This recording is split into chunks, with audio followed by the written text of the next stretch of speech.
6 মাস অন্তর দেয় বার্ষিক 8% চক্রবৃদ্ধি হার সুদে 6,000 টাকার 1 বছরের চক্রবৃদ্ধি সুদ নির্ণয় করি। তো প্রথম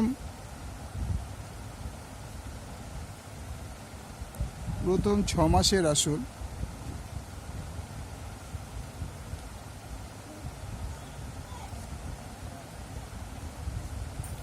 আসল ইকুয়াল টু 6,000 টাকা। এবার সুদের হার কত আছে? 8%। তো প্রথম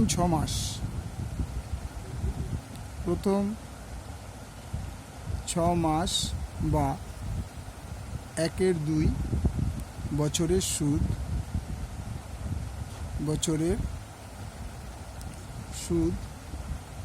8%।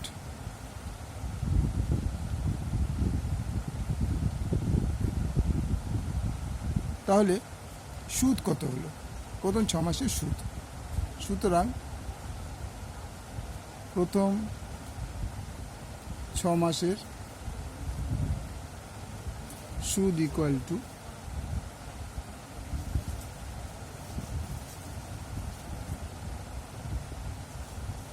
6,000 ইন্টু 8/100, 6,400 টাকা। এটা হচ্ছে সুদের হার, আর সময় হচ্ছে 1/2 বছর টাকা। তাহলে 1 2 শূন্য কাটা গেল, 4 2 8, 4 6 24, 240 টাকা প্রথম 6 মাসের। সুতরাং দ্বিতীয় 6 মাসের আসল ইকুয়াল টু 6,000 টাকা ছিল, প্লাস সুদটা হলো 240 টাকা, 2,240 টাকা। এটা দ্বিতীয় 6 মাসের আসল। দ্বিতীয় 6 মাসের সুদ, 6 মাসের সুদ ইকুয়াল টু আসল তোমার 240, সুদের হার 8%, সময় হচ্ছে 1/2 বছর।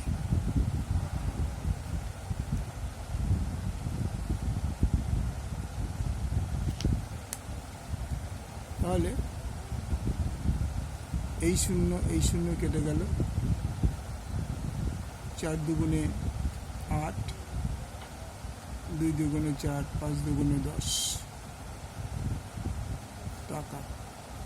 তাহলে 600, 4 2 8, 2 2 4, 6 2 12 বাই 5, 1248 বাই 5 2 10, 4 5 20,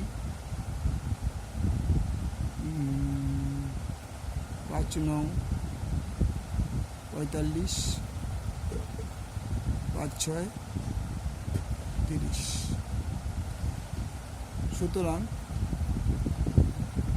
দ্বিতীয় 6 মাস এর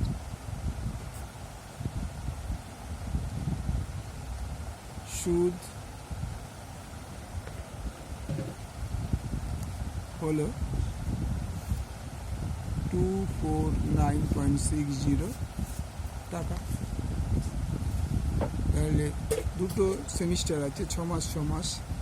তাহলে 1 বছরের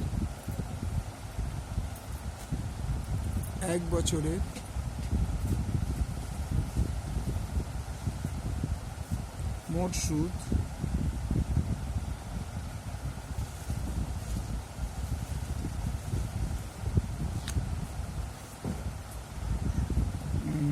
1 বছরে মোট সুদ যোগ আসল ইকুয়াল টু 6,240 প্লাস 2,249.60 টাকা। তাহলে 06 9 4 4 8 4 6,499 টাকা। তাহলে আমার কি চেয়েছে? 1 বছর চক্রবৃদ্ধি শূন্য নির্ণয় করো। সুতরাং 1 বছরের চক্রবৃদ্ধি সুদ ইকুয়াল টু 6489.60 বিয়োগ 6,000 টাকা ইকুয়াল টু 489.60 টাকা। ওকে, থ্যাংক ইউ।